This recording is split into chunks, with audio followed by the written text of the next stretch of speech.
Bueno, muchos de ustedes saben, digamos, que el movimiento de Schoenstatt aquí en Ecuador comenzó en Guayaquil y fue a partir, digamos, de una invitación de unos estudiantes guayaquileños que estaban en Chile, que le invitaron al padre Juan Fernández Marín, un sacerdote español diocesano, para que fuera a conocer el movimiento allá en Chile.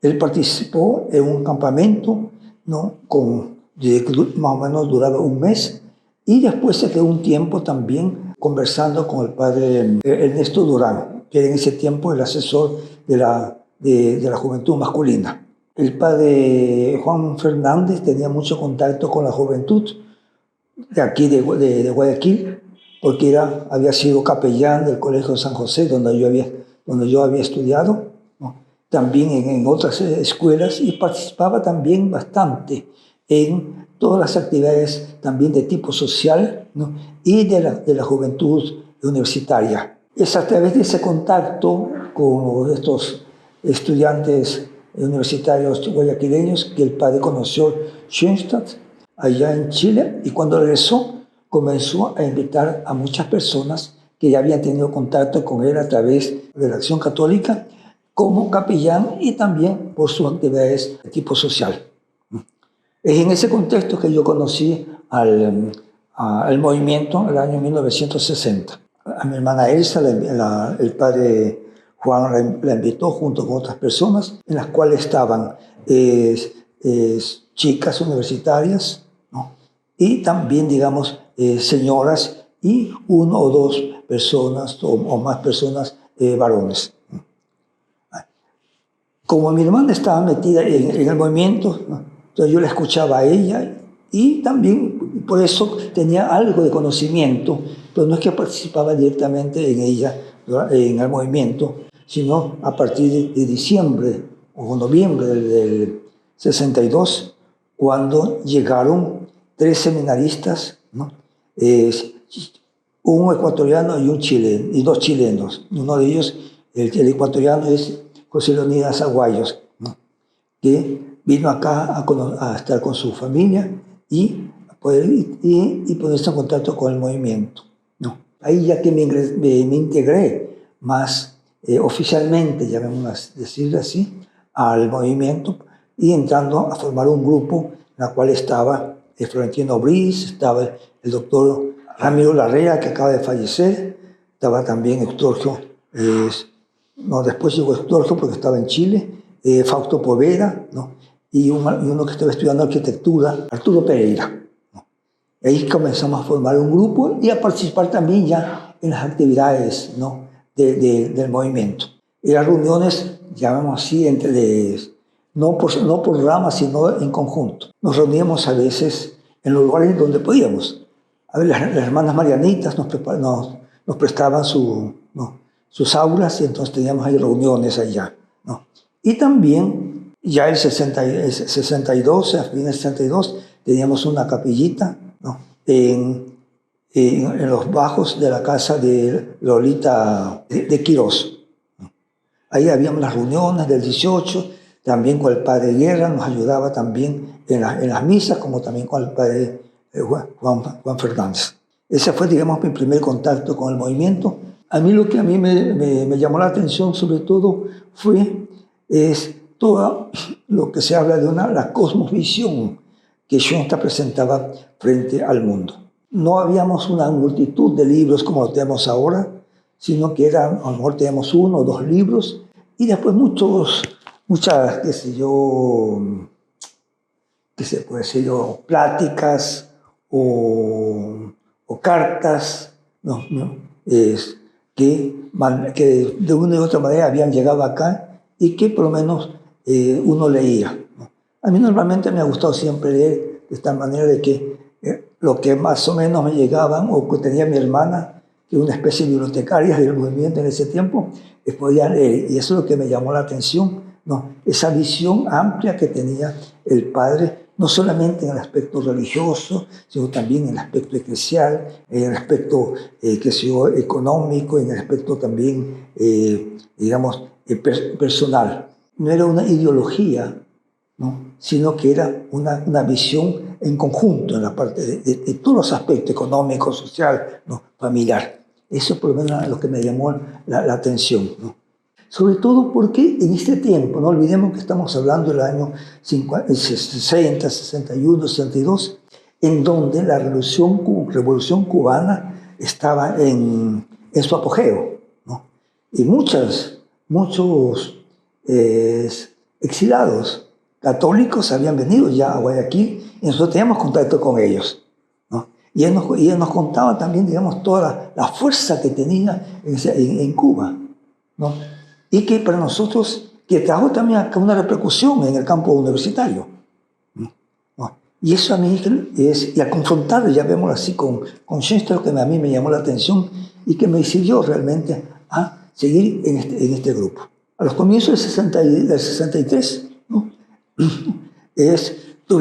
Me acuerdo que tuvimos la celebración del 18 de enero, luego la celebración del 20 de enero, ¿no? Que coincidió también con la canonización de Vicente Palotti, ¿no?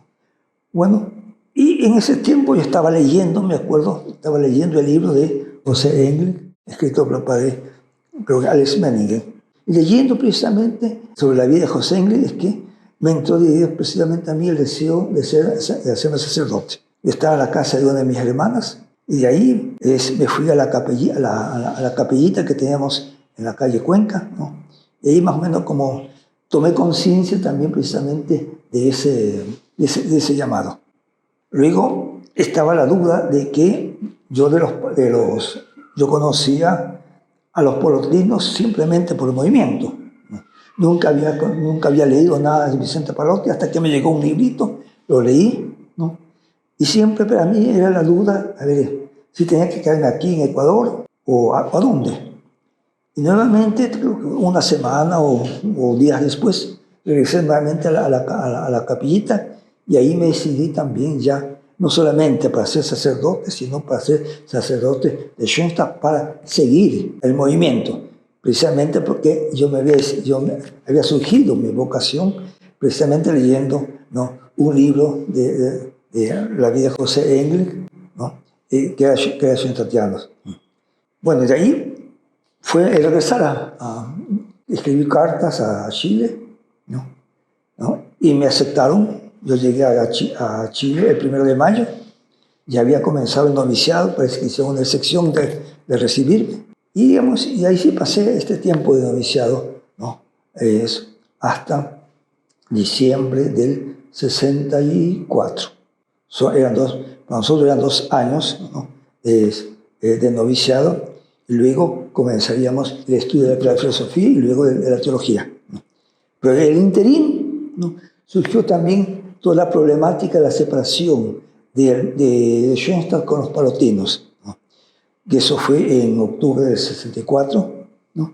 Y surgió entonces la pregunta, bueno, lo que estamos estudiando para ser sacerdotes y que nos habíamos decidido para Schoenstatt, a ver, ¿dónde iríamos?, ¿no?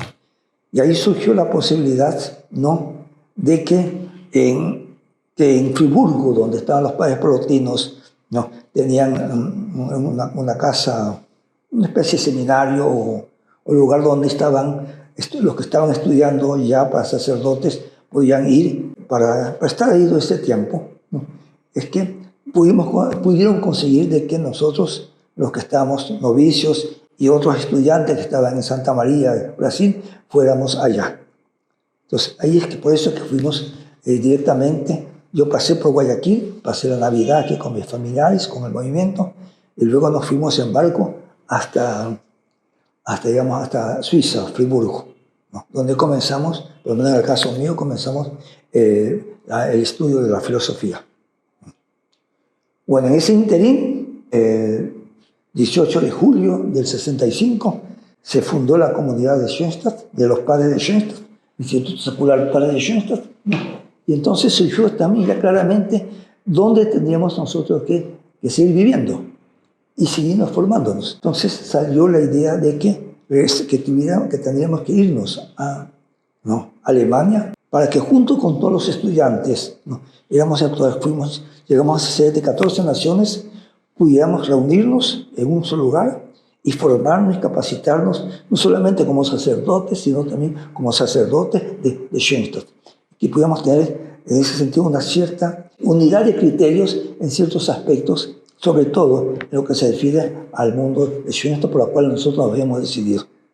Cuando nosotros supimos de que se había formado la comunidad, cuando supimos que el padre había recibido el mensaje, ¿no?, el telegrama allá en Milwaukee, y que había viajado a Roma, cuando nosotros supimos también que el Papa lo había recibido, el Papa Pablo VI lo había recibido, ¿no?, y le había permitido viajar a Schoenstatt para celebrar la misa de Navidad, surgió la idea casi espontánea: bueno, ¿y qué hacemos nosotros aquí? En interín, el padre Humberto Advanter me estaba dando una especie de jornada, ¿no?, y lo llamaron a él para que vaya a Schoenstatt. Yo andaba en ese tiempo, andaba medio enfermo, como se dice, más tonto de lo normal, ¿no? Y por eso yo me colé con el padre Humberto para irme en tren con él, ¿no?, a Schoenstatt. En cambio, los otros padres, el padre, algunos de nosotros, ustedes la conocen, el padre Christian, ¿no?, y otros, ¿no?, hicieron autostop hasta llegar a Schoenstatt. Ellos llegaron, creo que el 27, yo llegué con el padre Humberto más o menos a las 5:30 o 6 de la tarde del 25. Ahí me encontré con el padre fundador, ¿no?, que había terminado ya la cena, ¿no?, con un grupo de sacerdotes, ¿no?, y fue una presentación muy formal, llamémosla así, porque como estaba en reunión, el padre Humberto lo saludó, ¿no? Él me preguntó, el padre fundador me preguntó de dónde era, yo le di de Ecuador, mi nombre, ¿no? Y eso fue el primer encuentro que tuve con él. Luego, el padre Hugo Vázquez, ¿no?, llegó el 27 de diciembre. Hicimos lo posible para tener un encuentro con él, con el padre, ¿no? Conseguimos ser monaguillos de una misa, ¿no? Y ahí le pedimos que bendijera 3 banderas. Creo que era de Cuba, de Puerto Rico y de Ecuador, ¿no? Y ahí nuevamente pues, fue una conversación muy breve entre los 3, que nuevamente nos preguntó de dónde éramos, ¿no?, qué estábamos haciendo. Eso. Y luego fue una serie de conversaciones, siempre en grupos, ¿no? El 28 o el 29 tuvimos una reunión de todos los de la comunidad chilena, llamémoslo así, ¿no?, con el padre, ¿no? Y luego a todos los que estábamos estudiando de Latinoamérica, ¿no?, nos fuimos a diferentes lugares a estudiar alemán, porque teníamos que en marzo íbamos a comenzar un terciado de 6 meses, ¿no?, en Münster, precisamente con la idea de todos estos seminaristas que se habían decidido por Schoenstatt, ¿no?, pudiéramos tener una experiencia en común y sobre Schoenstatt. Con otros padres nos fuimos al sur de Alemania, ¿no?, Rosenheim, que es cerca de München. Hicimos el curso de Goethe Institut y luego tuve un mes, ¿no?, en una parroquia de un sacerdote schoenstattiano, Westerwald, cerca de Schoenstatt. Y a fin de marzo, ¿no?, comenzamos el terciado con una prédica que nos dio el padre en el santuario del monte Schoenstatt. Y ahí viajamos a Münster, ¿no?, y permanecimos hasta septiembre, ¿no?, en la cual, digamos, fue estos 6 o 5 o 6 meses, fue realmente de irnos empapándonos y ponernos de acuerdo, si se puede llamar así, porque no habíamos ido para Schoenstatt, qué era Schoenstatt, ¿no?, cuál es su tarea, ¿no?, y de qué manera queríamos vivir nosotros o prepararnos para ser sacerdotes. Bueno, durante ese tiempo, de marzo hasta septiembre, ¿no?, teníamos reuniones como chilenos, llamémoslo así, ¿no?, y de diferentes lugares, pero también en común. además de todas las charlas y conversaciones que tenemos sobre el mundo de Schoenstatt. Para variar, yo continué bastante delicado de salud, de tal manera de que en la práctica tuve que interrumpir un poco el terciado, ¿no? Para poder recuperarme un poco de la salud, ¿no? Y me aconsejaron de que me fuera más al sur. Entonces, y ahí aproveché para pasar por Schoenstatt, ¿no? Y poder conversar con el padre. Ahí fue, digamos, en varias ocasiones pude conversar con él, ¿no? Al terminar el terciado,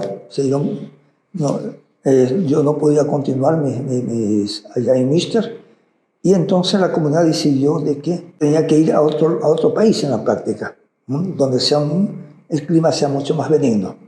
Entonces dio la posibilidad de o Italia, a Roma, o regresar a Chile, o si no también a España, por cuanto que el padre había estado insistiendo de que hubiese, ¿no?, un sacerdote, ¿no?, de Schoenstatt en Madrid para acompañar, por un lado, a las hermanas, ¿no?, y por otro lado, para saber si podía darle más fuerza al movimiento. Entonces, de esa manera fui con el padre Ricardo Bravo, que estuvo aquí en Ecuador, y también con un padre argentino, Alberto Eronti, que también tenía casi el mismo problema que yo. Era el problema de la gente fina y delicada, ¿no?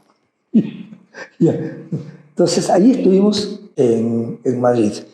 Al pasar de Schoenstatt con dirección a Madrid, yo me quedé unos días en Schoenstatt, ¿no?, y pude conversar en varias ocasiones. Pero en una de ellas, que fue la más larga, fue la víspera de mi viaje ya a Madrid. Yo salí, el tren salía creo que a las 10 de la mañana, y yo conseguí que en la noche, ¿no?, poder tener la noche anterior, poder tener una conversación con él. Hablé con la secretaria, me dijo, joven, es difícil porque en este momento el padre está teniendo 2 retiros.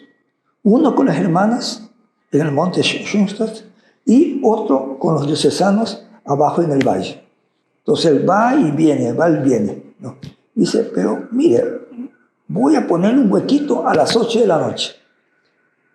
8 de la noche allá en Alemania vendría a ser más o menos como 10 o 11 de la noche, ¿no?, en términos guayacos.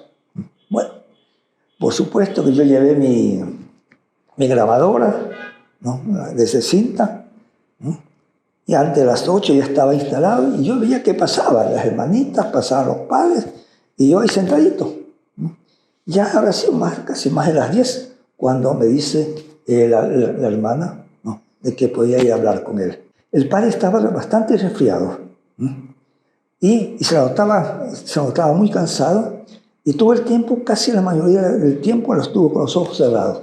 Y durante la conversación, ¿no?, pasó una hermana, una secretaria, y le trajo un vaso creo que una limonada caliente, ¿no?, y a mí me trajo, digamos, unas frutas, ¿no? Eran 3 preguntas que yo tenía preparadas, ¿no? Entonces yo le dije y él me la contestaba, ¿no? Y yo suponía que estaba grabándolas. Bueno, terminé de la conversación, me dio la bendición, ¿no?, y cuando ya me iba, me llamó y me tiró un durazno, dice, para el viaje del monte Schoenstatt hasta el valle. Yo vivía abajo en Sonneck, ¿no? Bueno, yo en el trayecto quise escuchar, ¿no? Yo, sorpresa, no había funcionado la famosa grabadora.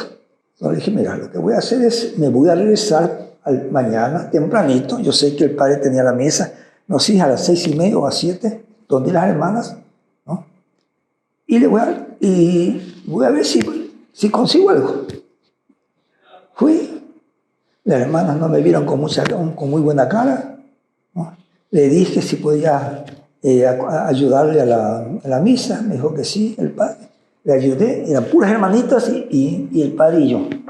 Terminó la misa con una pequeña prédica que había tenido él, ¿no? Cuando él se estaba, ¿no?, sacando los ornamentos, le dije, padre, ¿qué es lo que me ha pasado? Estamos hablando ayer en la noche, ¿no?, yo pensé que se había grabado mi conversación con usted. Y no ha sido así. Me dijo, bueno, ¿y cuándo viaja usted? Dice, yo viajo hoy a las 10. Entonces dije a donde la hermana, ¿no? Le dice, el joven no, va a desayunar conmigo ahora. Entonces fuimos a desayunar, ¿no? Y él me dijo, a ver, usted ahora come y yo grabo, ¿no? Entonces él me pidió la grabadora y apretó el play, comenzó a ensayar, 1, 2, 3, 1, 2, 3, lo escuchó y él comenzó, ¿no?, a hablar. Ahora, como yo le había dicho anterior, el padre lo veía yo muy cansado, ¿no?, con los ojos cerrados, ¿no? Y para mí la impresión que surgió después fue de que como el padre, como tuvo ese cansancio, sin embargo, había estado atento a todo lo que yo le había dicho, y las respuestas que él me dio después eran grabando a él, eran exactamente las mismas, ¿no?, como las cuales él en la noche anterior me había dicho. Y ahí como se me funcionó todo ese comentario que habíamos escuchado en más de una ocasión, tanto en Chile como en Alemania y en Suiza, de que para el padre, cuando tenía una conversación con una persona, como él se aislaba totalmente y era totalmente para esa persona, ¿no? A veces uno creía que quizás era un poquito de fervor o de entusiasmo por parte del fundador, pero por lo menos en el caso mío yo lo constaté claramente de esa que dice realidad. Porque él comenzó al día siguiente, en la noche, en la mañana, comenzó con las mismas palabras con las cuales él comenzó. Número 1, tal cosa, tal cosa, tal cosa. 2, tal cosa, y exactamente. Como junto con el padre Alberto Pedonti estábamos estudiando en España, en Madrid, ¿no? Y de una u otra manera ayudando un poco al padre Ricardo con el trabajo con los chicos, ¿no? Nosotros íbamos todos los años, tanto en Navidad como en verano, íbamos a Alemania, a Münster, donde estábamos estudiando, ¿no?, precisamente para no perder el contacto con la comunidad, ¿no?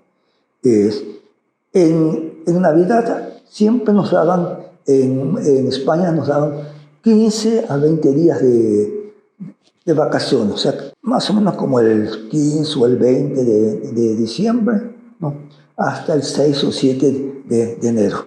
De esta manera que tenemos casi 2 o 3 semanas, entonces aprovechamos para irnos a Münster. Y en las vacaciones de veranos íbamos casi los 2 meses o 3 meses a Münster, porque teníamos un mes de vacaciones, un mes también de formación, ¿no?, en cual teníamos jornadas de estudio, algún tema concreto, varios temas concretos, ¿no?, para profundizar mucho más en ciencia y estar en comunidad.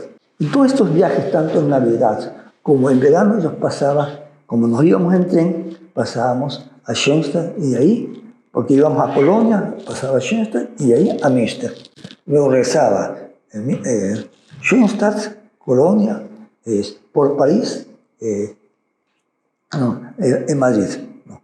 Y en todas esas ocasiones, en varios que pude conversar con él, ¿no? La última vez que pude conversar con él, aunque fue muy poco, yo creo que fue la víspera de su muerte. Las clases en España comenzaron más o menos como el 20 de septiembre, ¿no?, 20, 25. ¿no? Entonces yo viajaba siempre precisamente por esa fecha, ¿no? Y me fui con él, celebré, le acompañé como monaguillo a la misa, ¿no?, y me dio la bendición y yo partí, ¿no?